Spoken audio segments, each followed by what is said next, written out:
तो हेलो बच्चों, welcome back to coaching वाला। तो बेटा लास्ट वीडियो में हमने अपने 8 क्वेश्चन को कंप्लीट किया था। अब हम क्या करेंगे, अपने 9th क्वेश्चन को कंप्लीट करेंगे। चलो बिना टाइम वेस्ट किए अपने क्वेश्चंस को स्टार्ट करें। ठीक है, टाइम वेस्ट नहीं करना है, बस क्वेश्चंस को स्टार्ट करना है। जितना जल्दी हो सके वीडियो को हम खत्म करेंगे। ठीक है बेटा, तो देखो बेटा 9th क्वेश्चन में बोल क्या रखा, if the third and the 9th term of an AP R 4 and -8, मतलब third term A3 and A9 हमें दे रखी है कितनी बेटा, 4 एंड -8 दे रखा। Which term of this AP is 0, मतलब जीरो कौन से टर्म पे आएगा, मींस nth टर्म निकालनी है। मतलब nth का मतलब क्या होगी, n की वैल्यू निकालनी है। n मतलब क्या होगा, नंबर्स निकालने हैं। ठीक है, कि जीरो की वैल्यू कौन से नंबर पे आएगी, first second third fourth, A1 A2 A3 A5 कौन से टर्म पे आएगी, हमें nth टर्म निकालनी है। ठीक है बेटा, अब देखो an की वैल्यू मतलब nth टर्म ऑलरेडी जीरो बोला था, हमें क्या निकालना है, नंबर निकालना है, मतलब n की वैल्यू फाइंड करनी है। तो देखो पहले क्वेश्चन में क्या क्या दे रखा है वो हम लिख लेते हैं। आप सभी को पता है A3 दे रखा है, A3 दे रखा है कितना बेटा, 4 दे रखा है। एंड A9 दे रखा है, A9 कितना दे रखा है बेटा, -8 दे रखा है। एंड क्या दे रखा है, Anth टर्म मतलब An की वैल्यू कितनी दे रखी है, 0। ठीक है, यहां तक बात समझ में आ गई।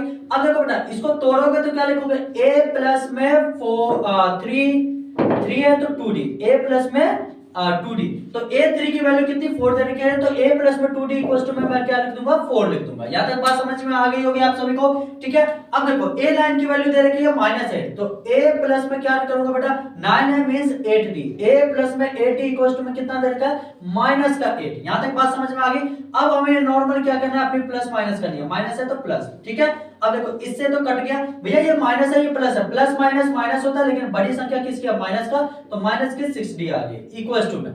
भैया ये माइनस का था, ये प्लस में कन्वर्ट हो गया, तो प्लस प्लस प्लस होता है भैया, प्लस का कितना 8 और 4 कितना होता है 12, तो ये मेरे 12 आ गई। अब भैया यहां से d की वैल्यू कितनी आ गई, 12/6, माइनस का साइन यहां पे, तो माइनस की 2 आ गई किसकी भैया, d की वैल्यू। हमें d की वैल्यू पता चल गई भैया, क्या आ गई, d की वैल्यू हमने पता निकाल लिया, -2 आया है। यहां तक बात समझ में आ गई।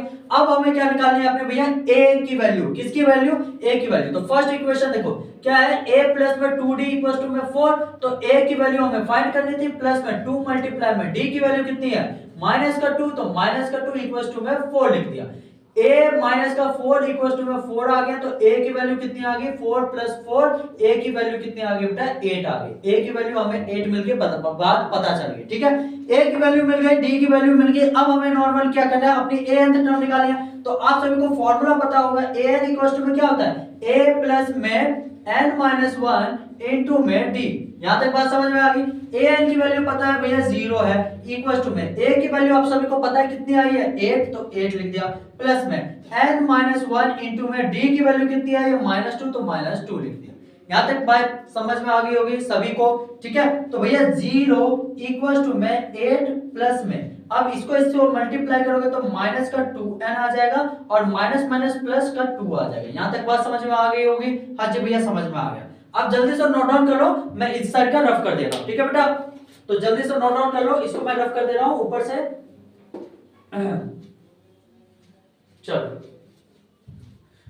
अब देखो बेटा आगे कैसे होगा, हमारा क्या आ गया, 0 इक्वल्स टू में 8 प्लस का ब्रैकेट में 2n प्लस का 2 आ गया, यही आया था। अब भैया ये प्लस का इक्वल्स टू किधर आएगा, तो माइनस का 8 इक्वल्स टू में क्या आ जाएगा, ये आ जाएगा -2n, और प्लस का आ जाएगा 2। भैया ये भी माइनस का इक्वल्स टू किधर आएगा, तो किस में आ जाएगा भैया, प्लस में, तो यहाँ पे -8 और माइनस का 2 इक्वल्स टू में माइनस का 2n आ गया। अब ये क्या आ जाएगा, माइनस माइनस प्लस, साइन बड़ी माइनस का है, तो माइनस का क्या आ जाएगा 10 इक्वल्स टू में माइनस का 2n आ जाएगा। माइनस का माइनस साइन से गया, तो 2n इक्वल्स टू में क्या आ गया बेटा 10, तो n की वैल्यू कितनी आ जाएगी, 10/2 मींस कट के कितना आ गया, n की वैल्यू अपनी 5। मतलब फिफ्थ टर्म पे क्या आ जाएगी भैया, a की वैल्यू जो है वो anth की टर्म क्या आ जाएगी, 0 आ जाएगी। मतलब जब फिफ्थ टर्म आएगा ना, तब हमारी वैल्यू क्या आएगी, 0 आएगी। हमसे यही पूछा गया था ना, which term of this AP is 0, भैया कौन से टर्म पे, कौन से नंबर पे हमारी AP की वैल्यू 0 होगी, तो भैया फिफ्थ टर्म पे हमारी AP की वैल्यू क्या होगी, 0 होगी। ठीक है, आई होप आप सभी को क्लियर हो। हमारा बिल्कुल जो 9th क्वेश्चन है वो प्रॉपर कंप्लीट होता है बेटा। मिलते हैं नेक्स्ट वीडियो में, जिसमें हम अपना 10th क्वेश्चन कंप्लीट करेंगे। तब तक अपना ध्यान रखो, अच्छे से पढ़ो। जो भी डाउट हो, जो भी समझ ना आया हो, मुझसे कमेंट सेक्शन में या फिर प्लीज पर्सनली मैसेज करके पूछो। जिस बच्चे को ऑफलाइन सेंटर पढ़ना हो, मैं डिस्क्रिप्शन में एड्रेस दे दूंगा, वहां पे जाकर के विजिट करके पढ़ सकते हो। और भी बाकी अदर चैनल को जाकर के फॉलो करो बेटा। मिलते हैं नेक्स्ट वीडियो में। Thank you so much.